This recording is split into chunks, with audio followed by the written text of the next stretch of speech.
हैं सनातनी जो है वो शर्म से डूब मरे, क्योंकि ये जितनी भी रेफरेंसेस हैं ये इनकी माएँ, बहनें, इनकी भाभियाँ, इनकी दीदियाँ, उन सब के लिए है।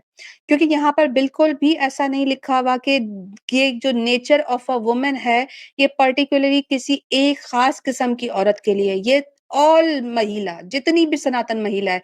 सो ये हम तो फ़ख्र से कहते हैं कि हम सनातनी हैं नहीं, और हम इनकी नारी-शारी भी नहीं हैं। अल्हम्दुलिल्लाह हम मुसलमान हैं, और मुसलमान जो औरतें जो होती हैं, उन पर ये इम्प्लाई नहीं होता, ये इम्प्लाई होगा सिर्फ़ और सिर्फ़ सनातनी महिलाओं पर।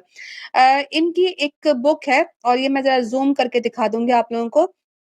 शिव पुराण, जे.एल. शास्त्री का जो है वो ट्रांसलेशन हुआ हुआ है, और इसके चैप्टर नंबर 24 का जो टाइटल है वो ही नेचर, वुमेन्स नेचर है, कि एक औरत का स्वभाव क्या होना होता है, और उसके बारे में आसमान से प्रकट होती हैं एक महिला, एक अप्सरा, जिसे बड़ा ही गंदा एक नाम कॉर्टिज़ान करके भी दिया गया है, यानी कि हेवन की कॉर्टिज़ान जो है, वो नीचे ऊपर से अप्सरा आती है। और स्टोरी कुछ इस तरह है कि इनका एक ऋषि नरादा जो था, वो अपनी तपस्या में लगा हुआ था, और इंद्र भगवान ने उसकी तपस्या भंग करने के लिए आसमान से एक इनकी अप्सरा भेजी थी, और उसका नाम पंचुडा था। और पंचुडा जो थी, वो आकर इस ऋषि की तपस्या भंग करने आई थी। ऋषि को अपनी नॉलेज मालूम करनी थी कि एक औरत के बारे में जो है वो बड़ा परेशान था कि एक औरत क्या कुछ कर सकती है, और उसका स्वभाव कैसा होता है। वो औरत पर शायद अपनी रिसर्च करना चाह रहा था। तो इस किताब का ये रेफरेंसेस आप लोगों के सामने है। ये आप लोगों को मिलेगा, जे.एल. शास्त्री की ट्रांसलेशन है, और चैप्टर नंबर 24 है, पेज नंबर यहाँ पे आप देखिए ये 1551 होगा। और यहाँ पर जो है चैप्टर का नाम ही एक औरत की, यानी एक महिला की नेचर। यहाँ तक क्लियर है? ये आप लोगों के सामने रेफरेंस आ गया। अच्छा, इसको मैं बड़ा कर देती हूँ। अब यहाँ से जो है ना रेफरेंसेस आपने नोट करने, क्योंकि स्वयं खुद आसमान से जो है वो एक अप्सरा आती है, एक औरत की जो है वो नेचर को बयान करती है, ठीक है? और यहाँ पे बताया गया है कि उससे कहा जो ऋषि वेद व्यासा थे, वो कहते हैं कि एक औरत की नेचर के बारे में वो एक्सप्लेन करते हैं, और वो सवाल करते हैं, O lady of slender waist, पतली कमर वाली अप्सरा, ये देखिए, I wish to hear from you the nature of woman, मैं तुमसे ये जानना चाहता हूँ कि एक औरत का स्वभाव क्या होता है। सो ये बात जहन में रखिएगा कि आप सनातनी महिला के बारे में उस आसमान से ही आई हुई, जहां पर औरत इनकी महिला बन रही होती है, वहीं से ये जो है ना नॉलेज डायरेक्ट जो है वो नरादा के पास आ रही है। और उसने जो है ना इस औरत से पूछने की कोशिश की, औरत कहती है बड़ा मुश्किल है मालूम करना, और ये और वो।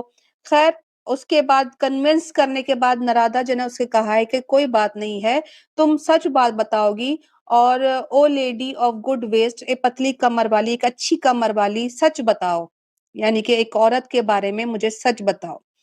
अब उसके बाद जो है ना थोड़ी देर के बाद वो जो मुस्कुराती है और कहती है, दस prompted the smiling lady resolve, उसके बाद वो मान गई कि ठीक है, बड़ा मुस्कुरा के मैं तुम्हें सच बता देती हूँ अबाउट, ये देखिए, she began to explain truthfully the permanent defects of a woman, एक औरत की जितनी भी नेचर में बुराइयां हैं वो बताना शुरू करती है। तो यहाँ तक आप लोगों के सामने जो है वो मैंने एक चीज प्रेजेंट की है। बैक स्टेज पर जो है मेरे ख्याल से कोई लेडी आई थी, चली गई हैं। खैर, चैप्टर कंप्लीटली जो है it's about nature of a woman. अब यहाँ पे जरा पढ़ते जाइएगा। पंचुला कहती है, O Narada, this is the defect in woman, ये हर महिला में, this is the defect in a woman, even women of a noble family, women with the husband and women endowed with the beauty do not stand within the limits of decency। एक औरत जो है वो बिल्कुल भी अपने character के हिसाब से डिसेंट नहीं हो सकती है, चाहे वो अच्छे खानदान की हो, अच्छे हस्बैंड के साथ हो, उसकी उसके पास अच्छी खूबसूरती हो, वो किसी सूरत भी डिसेंट रह ही नहीं सकती है, अपनी अपनी मर्यादा में रह ही नहीं सकती है। So this implies on all the सनातनी वुमेन, जितनी भी इनके पुरुष हैं, जितने भी इनके भगवान हैं, इवन सीता, गीता, इनकी सती, पार्वती सबके लिए ये इम्प्लाई होता है कि नो मैटर कि उनके कैसे भी हस्बैंड हों, वो कितनी भी बड़ी उत्तम परिवार से क्यों नहीं आती हैं, लेकिन उनके अंदर डिसेंसी नहीं होती, ये सबके लिए है। किसी एक के लिए नहीं है, सबके लिए है। उसके बाद यहाँ पर ये देखिएगा कि there is none more sinning, मेरा माउस ज़रा एक्टिंग वियर्डली। अच्छा, there is none more sinning and more sinful than woman. एक औरत से बढ़कर पापी और पाप करने वाली कोई भी क्रिएशन नहीं हो सकती है। Women are the root of all sins. एक औरत जो है वो तमाम बुराइयों की जड़ है। ये बात जान लीजिए कि सनातनी जितने भी हैं, जितनी भी इनकी महिलाएँ हैं, वो तो बात ही ना करें, क्योंकि उनके शास्त्रों के हिसाब से एक औरत जो है, इनकी जो महिला है, वो सबसे जो है वो बुराइयों की जड़ है और उससे बड़ा महान पा